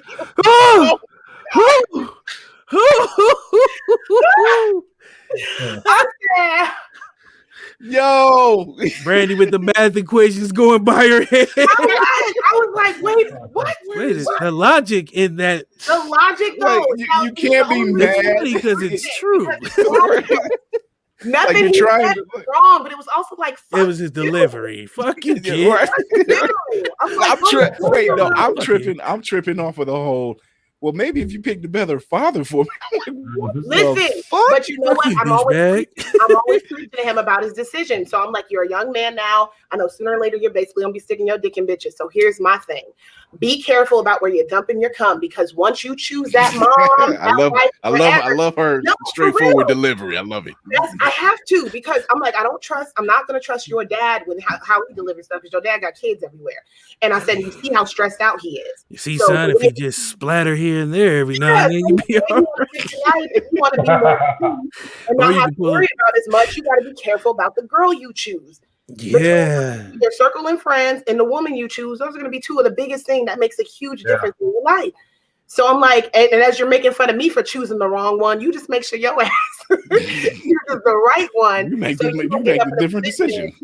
Where you see how your dad's living. But kids, in conclusion, kids are assholes. Right, but in conclusion. Definitely. Fuck them kids. So before we close out, Zeke, tell everybody where they can find you one more time. You can find me on Instagram at Zeek's Barbecue Sauce. That's ZEEKS BBQ Sauce. On Facebook at facebook.com/Zeek's Barbecue Sauce. My website is www.zeeksbarbecuesauce.com. You can also find me on Twitter as Zeek's Barbecue Sauce. So all my handles are all Zeek's Barbecue Sauce. It's not hard. You'll get it right. That's right. Candy, go ahead. I'm always just going to plug at Candy B Cosplay, which I'm very excited about because I just dropped my Helga Pataki cosplay, which is doing better than anything else I've ever done, which is crazy. So stupid because it took little to no work. But find me there on Twitter. Go to the Triangle because we're going to have new episodes coming out in July after we go to CJ's wedding. So y'all might see Chris and DC and some other people because we're going through some changes with the business. Speaking of that, I'm only going to have 24 bottles of my edible body oil. So Golden Goddess, I'm going to go ahead and on Facebook and on at Golden Goddess on IG. I'm going to put that up there. And once I get done selling them, that's it. And for anybody that's looking, I have these little gems that are going to go with them. There's only going to be 8, and they're supposed to be good for any type of sexual energy, whether you're by yourself or with a partner. So, So wait, she said she has 8 gems. It's like Willy Wonka in the Infinity Gauntlet. But they're really cute. One's in the shape of a heart. This is the rhodonite, and this is the tiger's eye, and they're bomb. So they're going to work well with the oils. What do they do? Into that. What'd you say? What do they do? Because you got to tell them. Nowadays, you got to put a warning with it. Like, don't take this where the sun don't shine. There's some people, I know everybody doesn't believe this, so I'm like careful with how I say it, but certain minerals and rocks, they hold energies and vibrations. So a lot of times people hold these in their hands. They put them in certain areas where they're trying to realign chakras. And these stones are typically for good, basically connectivity in your sexual life, be it by yourself, because some women, and I'm big on this, some women have a problem coming by themselves, whether they're using a toy or not. And I'm big on women having orgasms, having a good time by themselves or with a man. And the oil is going to help with that because it's edible and you can use it everywhere. The hair flip. It makes you do that. Oh, man. DC, I guess you gotta follow. See, I gotta follow that. You always gotta follow, like, it's either me or her. It doesn't matter which one. How can I follow a line of your chakras so you can come better? Like, what the fuck I gotta do? Like, what does that left to say? I gotta ruin that by saying something goofy? Like, you just fuck. It's a hard place to be in. You had good barbecue and good chakras and coming and hair flips. Now I gotta be like, so yeah, you can find me doing this and that, but I can't make you come because my chakras ain't aligned. What the fuck? How do you follow that? You gotta just go back to tentacle porn. Oh hell no, I'll never go back to that. Never. That was worse than a scary movie. Fuck. Like this, it started out like some normal shit, high school and everything like that. Then this tentacle, this girl had a man. Anywho, no, you can find me on What the Shit. We'll be back tomorrow with What the Sports. We will be talking about NBA playoffs, NFL, Naomi Osaka and her breakdown that she had, and I stand with her for leaving because I'm all about being with your mentals and making sure you're right. I don't care how much money you're throwing at me. If I don't feel like I need to talk to people, why do I got to talk to people? And we're going to talk about the importance of press conferences because I don't believe they matter. Because there you go. They don't. That's just how much information can I get from a press conference that matters. Like I didn't see some press conference that was out of this world. Like so, Mike Tyson. So you scored 50 points. What are you gonna do next? Well, I'm gonna go eat some ham, man, because the ham make me feel better when I play ball. You know, like this shit just don't matter. It's just goofy. So, you can find me on Instagram at What the Shit Podcast. Darius DC Chambers, Facebook What the Shit, or What the Stuff because Facebook there's some crazy stuff. Yeah, and Darius DC Chambers. Oh, and Twitter. And he's on LinkedIn. Oh, and fire LinkedIn. Yeah, fire LinkedIn. He got a nice little LinkedIn. More fire. I'll be upgrading mine. Thank you very much. LinkedIn is doing numbers. Let's just say that. Oh, shout out to Braxton Miller. Not for no reason other than he followed me, so I felt pretty proud about that. You know what I'm saying? So making moves and breaking. I got a tier amount of liking my pictures on Instagram and Braxton Miller following me on LinkedIn. So I'm moving up, man. I'm doing something right, mama. Not mama. Oh man, I'm Chris.Fury1 on Instagram and Chris Fury1 on TikTok. Be sure to check those out. I'll put up just about a little bit of everything except for dancing. Oh, me and Brandy have TikToks, but they ain't doing so well. I ain't on it. I'm not on it. I'll be like, damn, Chris did another TikTok. I've done 3, and I'll be like, I'm exhausted. This shit. And I record videos, but I haven't edited them for TikTok, so I'm doing all the dances. But I'm like, why didn't I put this on TikTok? I do have a TikTok. I have a Zeek barbecue sauce TikTok. I have TikTok, a Zeek barbecue sauce, and I also have my YouTube channel at Zeek barbecue sauce. So totally forgot about that. Yeah. Be sure to tune in and subscribe to our Facebook page, Blerd's Eye View, and the YouTube page under the same name for the latest updates of the Blerd world. So you can enter the contest and win. Enter the contest. So check us out also on Instagram. Don't forget Wise Got Something Sucks. Wise Got Something Sucks. Okay. Essay. Tune into the Blerd's Eye View Instagram as well, all one word in lowercase, and tune in every Saturday as we continue to showcase our other POC creatives in the Blerd world. Until next mission, I'm General Chris Fury along with DC and Candy B and our special guest, Zeek from Zeek's Barbecue Sauce. Until next time, remember to educate yourself and others. Every time I do that. I know. I'm sorry. Every time you get ready to do the inspiration, I remember something. Tomorrow at 6, we have our sports analyst. I know. I'm so used to doing it. I apologize. Tomorrow at 6, catch us. Me, Chris, and Courtney. And thanks to Zeek for coming. Sorry, it's been so rusty. We haven't done this in 2 weeks. You know what I mean? So we got to get back to it. Oh. Before I forget, Brandy, I do want to thank you. For Wednesday, we had our King-ish episode. Oh, yes. After going back and looking at it, I really loved it. Don't make We'll me be- cry. No, We'll be because redoing that it was again. really it was really dope. And going back and looking at the footage, I kind of wanted to play with the footage a little bit and maybe repackage it and we put it out again. Aw. Because I think everybody should see it. It was just something that was really in the moment. I mean, you've seen panels done before in these great dichotomies. It was a dope panel. It was a stuff. really dope, deep, and thought. But it was hosted well too. Yeah, it really was. I host things, I just The microphone. The golden microphone. This is the microphone. We both said it. I was like trying to the be golden serious. microphone. No, seriously. use your platform to do that. And if it's something you're interested in, I know we definitely got to do it again. We're going to do another one, but I had different men come on. One was like a political guy, a comedian, one's in the military. Everybody had different backgrounds. We had a musician, and just basically trying to do what I see LeBron doing, because I love the show where you just have people you probably never hear speak candidly, but I wanted to do it on our level because I don't feel like Black men get enough outlet to be multifaceted. So to ask, what are your fears, or what makes a man, or what do you want women to know? And then just sit back and let them take over without a woman over talking or talking too much, and a lot of stuff that, we can do. And it was beautiful. Cool.